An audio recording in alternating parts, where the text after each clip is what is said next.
Modern dating is completely broken, and deep down, we all know it.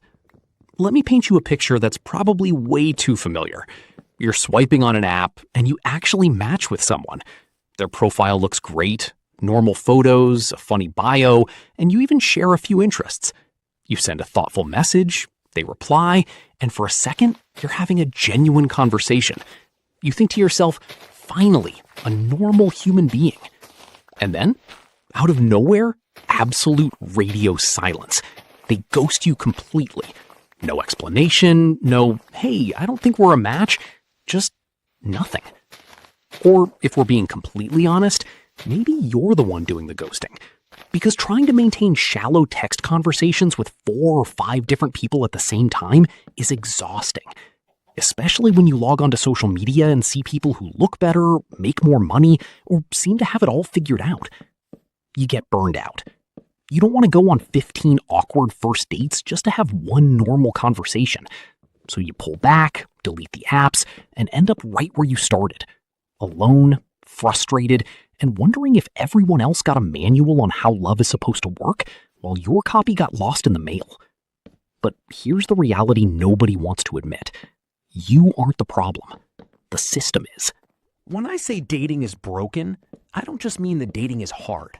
It's always been hard. I mean it is structurally and fundamentally broken in a way that previous generations never had to deal with.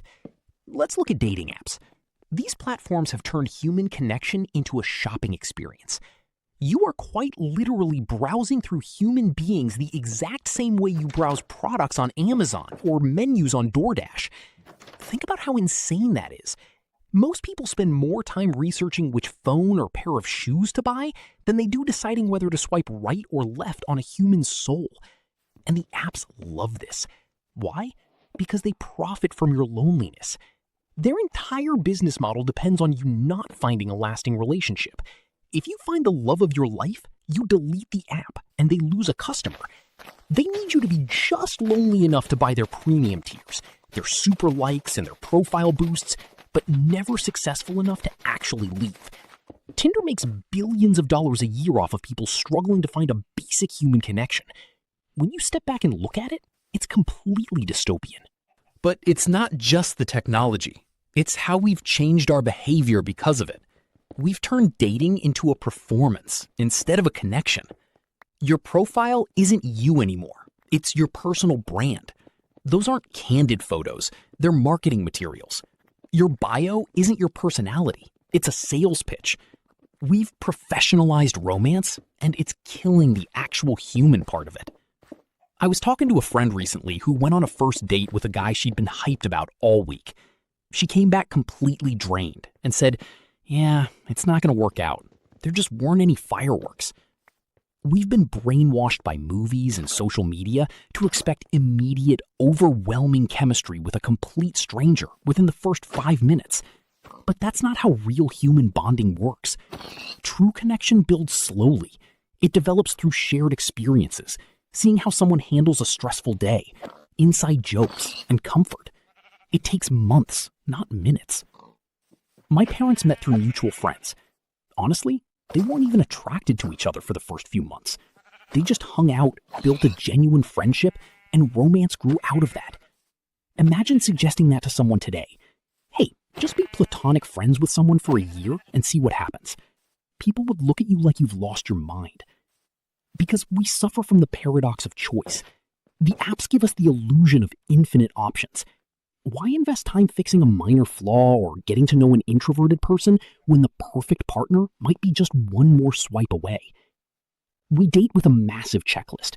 They have to be a certain height, make 6 figures, love to travel but love staying in, have 0 emotional baggage, and look like a supermodel.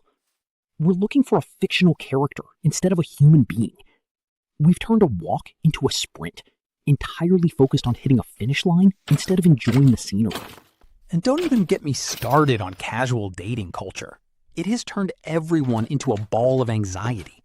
Nobody wants to be the first one to admit they actually want something serious, because vulnerability is looked at as a weakness. So everyone plays this game of emotional chicken. We pretend we're just going with the flow or seeing where things go, while secretly hoping for something real, but being too terrified to say it. Whoever catches feelings first loses. It's exhausting. Think about the mental energy we waste analyzing a text message.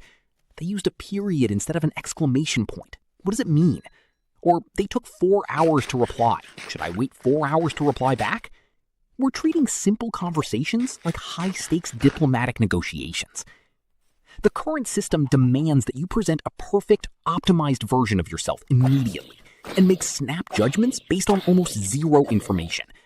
That is why the vast majority of modern relationships are failing. So how do we fix this? First, we need to stop playing the game. If you want a committed relationship, just say it. If you want something casual, be upfront. Stop pretending that wanting a real human connection is embarrassing or desperate. Second, we need to slow down. Give people more than one awkward coffee date to show you who they are.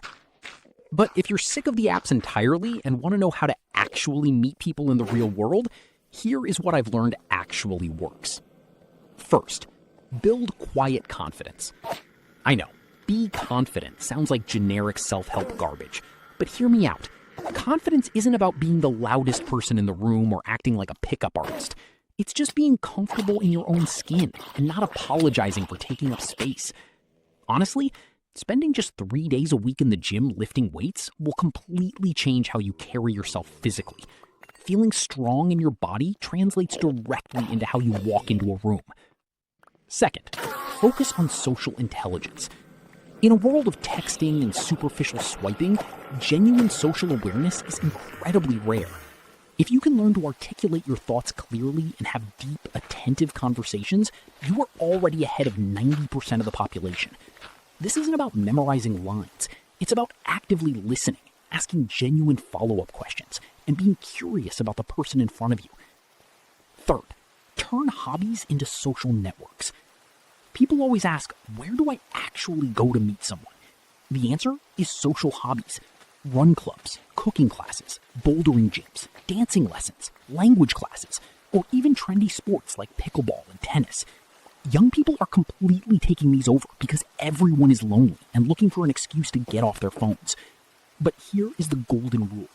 Do not go to these places specifically to hunt for a partner. If you go there looking for women, you're going to give off a weird vibe and people will avoid you. Go there simply to make friends and build connections. Meeting one cool guy at a run club can introduce you to his entire friend group, which leads to parties, which leads to meeting someone naturally. It's a numbers game, but a real-life one, not an algorithmic one. Fourth, level up your style. Let's be honest, modern casual style right now is kind of trash. Most people are walking around in baggy sweatpants and beat-up hoodies. You don't need to dress like Bruce Wayne in a tailored tuxedo. Just wearing clean, well-fitted clothes, even a simple, sharp casual look, instantly puts you above the baseline. The billion-dollar industry built around our romantic failures proves the current system isn't working. So maybe it's time to try something different.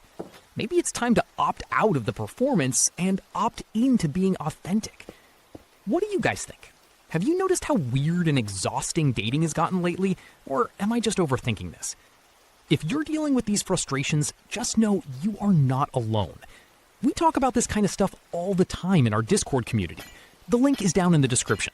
It's a great place to have honest conversations about navigating life and relationships without all the usual internet nonsense.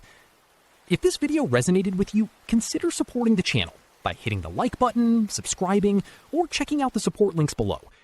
I want to keep having these real discussions with you, and to prove it, I'll be down in the comments replying to every single one of you. Leave your thoughts below, join the Discord, and I'll see you in the next one. Peace.